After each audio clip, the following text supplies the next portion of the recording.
ke-14. Lukas 10 ayat 38-42. Ketika Yesus dan murid-muridnya dalam perjalanan, tibalah ia di sebuah kampung. Seorang perempuan yang bernama Marta menerima dia di rumahnya. Perempuan itu mempunyai seorang saudara yang bernama Maria. Maria ini duduk dekat kaki Tuhan dan terus mendengarkan perkataannya. Sedang Marta sibuk sekali melayani. Ia mendekati Yesus dan berkata, "Tuhan, tidakkah engkau peduli bahwa saudaraku membiarkan aku melayani seorang diri? Suruhlah dia membantu aku."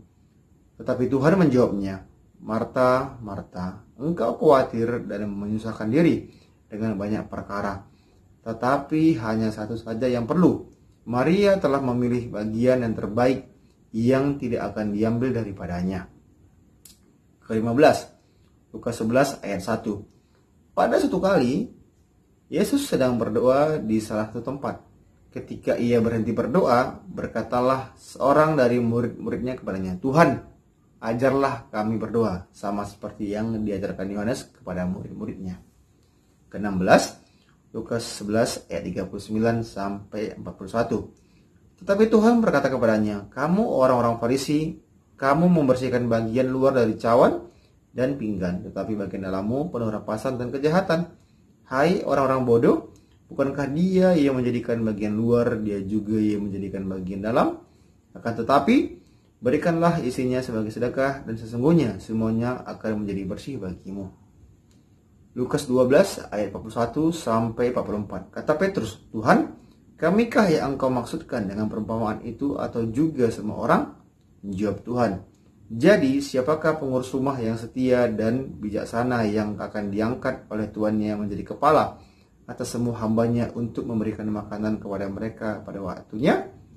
Berbahagialah hamba yang didapati tuannya melakukan tugasnya itu ketika tuannya itu datang. Aku berkata kepadamu, sesungguhnya tuannya itu akan mengangkat dia menjadi pengawas segala miliknya." Ke-18, Lukas 13 ayat 14-16. Tetapi kepala rumah ibadat gusar karena Yesus menyembuhkan orang pada hari Sabat. Lalu ia berkata kepada orang banyak, "Ada 6 hari untuk bekerja. Karena itu datanglah pada salah satu hari itu untuk disembuhkan, dan jangan pada hari Sabat." Tetapi Tuhan menjawab dia, katanya, "Hai orang-orang munafik, bukankah setiap orang di antaramu melepaskan lembunya atau keledainya pada hari Sabat dari kandangnya dan membawanya ke tempat minuman? Bukankah perempuan ini yang sudah 18 tahun diikat oleh iblis harus dilepaskan dari ikatan itu karena ia adalah keturunan Abraham?" Yang ke-19, Lukas 13 ayat 23-24. Dan ada seorang yang berkata kepadanya, "Tuhan, sedikit sajakah orang yang diselamatkan?" Jawab Yesus kepada orang-orang di situ, "Berjuanglah untuk masuk melalui pintu yang sesak itu. Sebab aku berkata kepadamu, banyak orang akan berusaha untuk masuk, tetapi tidak akan dapat." Yang ke-20, Lukas 17 ayat 5-6. Lalu kata rasul-rasul itu kepada Tuhan, "Tambahkanlah iman kami." Jawab Tuhan, "Kalau sekiranya kamu mempunyai iman sebesar biji sawi saja, kamu dapat berkata kepada pohon ara ini, terbantunlah engkau dan tertanamlah di dalam laut, dan ia akan taat kepadamu." Ke-21, Lukas 17 ayat 36-37. Kalau ada 2 orang di ladang, yang seorang akan dibawa dan yang lain akan ditinggalkan. Kata mereka kepada Yesus, "Di mana Tuhan?" Katanya kepada mereka, "Di mana ada mayat, di situ berkerumun burung nazar."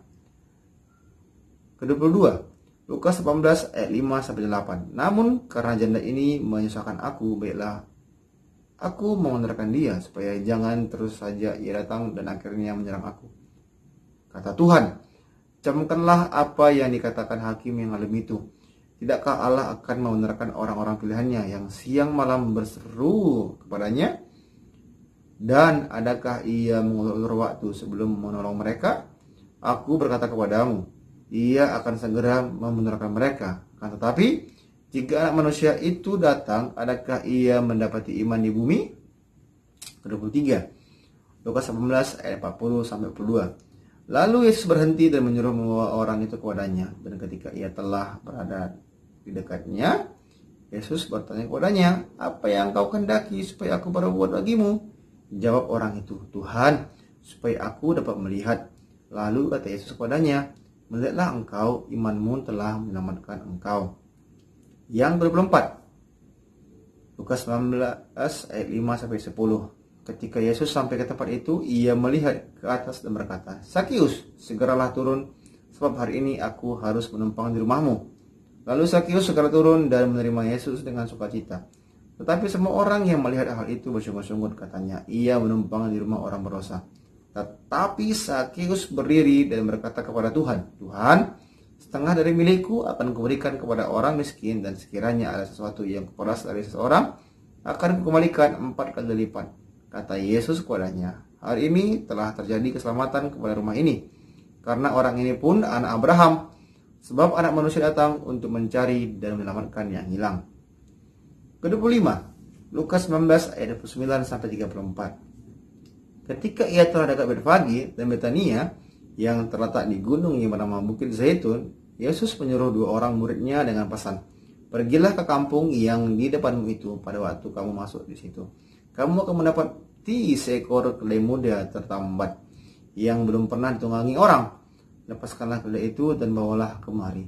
Dan jika ada orang bertanya kepadamu, mengapa kamu melepaskannya? Jawablah begini, Tuhan memerlukannya. Lalu pergilah mereka yang disuruh itu, dan mereka mendapati segala sesuatu seperti yang telah dikatakan Yesus. Ketika mereka melepaskan keledai itu, berkatalah orang yang punya keledai itu, mengapa kamu melepaskan keledai itu? Kata mereka, Tuhan memerlukannya. Yang ke-26, Lukas 22 ayat 33-34. Jawab Petrus, Tuhan, aku bersedia masuk penjara dan mati bersama-sama dengan engkau. Tetapi Yesus berkata, aku berkata kepadamu, Petrus, hari ini ayam tidak akan berkokok sebelum engkau 3 kali menyangkal bahwa engkau mengenal aku. Yang ke-27, Lukas 22 ayat 37-38. Sebab aku berkata kepada kamu bahwa nas kitab suci ini harus dikenapi padaku. Ia akan terhitung di antara pemberontak-pemberontak, sebab apa yang tertulis tentang aku sedang digenapi. Kata mereka, Tuhan, ini 2 pedang. Jawabnya, sudah cukup. Yang ke-28, Lukas 22 ayat 49-51.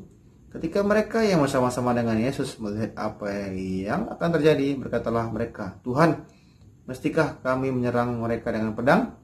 Dan seorang dari mereka menyerang hamba imam besar sehingga putus telinga kanannya. Tetapi Yesus berkata, sudahlah itu. Lalu ia menjamah telinga orang itu dan ia menyembuhkannya.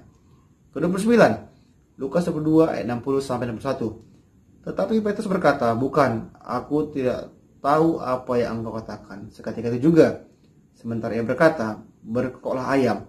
Lalu berpalinglah Tuhan memandang Petrus.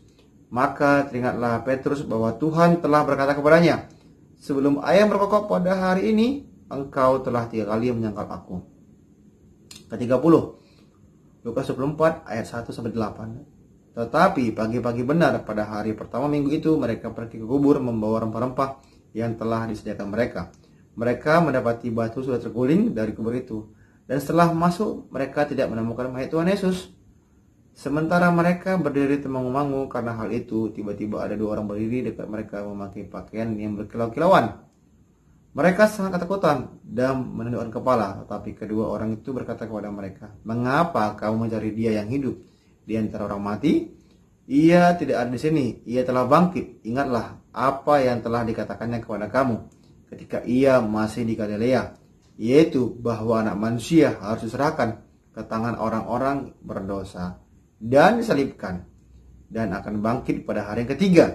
Maka teringatlah mereka akan perkataan Yesus itu. Yang ke-31, Lukas 24 ayat 34-35. Kata mereka itu, sesungguhnya Tuhan telah bangkit dan telah menampakkan diri kepada Simon. Lalu kedua orang itu pun menceritakan apa yang terjadi di tengah jalan dan bagaimana mereka mengenal dia pada waktu ia memecah-mecahkan roti. Ayat 38-nya saya bacakan, Lukas 24 ayat 38. Akan tetapi ia berkata kepada mereka, mengapa kamu terkejut? Dan apa sebabnya timbul keraguan-raguan dalam hati kamu? Mengapa kamu terkejut dan mengapa kamu ragu-ragu? bahwa Yesus Kristus adalah Tuhan. Ini beberapa kalimat, beberapa ayat yang saya baca dari kitab Injil Lukas yang menerjemahkan bahwa Yesus Kristus adalah Tuhan, dan saya mempercayai bahwa Yesus Kristus adalah Tuhan. Silakan teman-teman baca untuk mengetahui cerita sebenarnya mengapa diterjemahkannya bahwa Yesus Kristus adalah Tuhan di Injil Lukas. Terima kasih. Silakan teman-teman pelajari dan semoga teman-teman memahami. Terima kasih, Tuhan Yesus memberkati.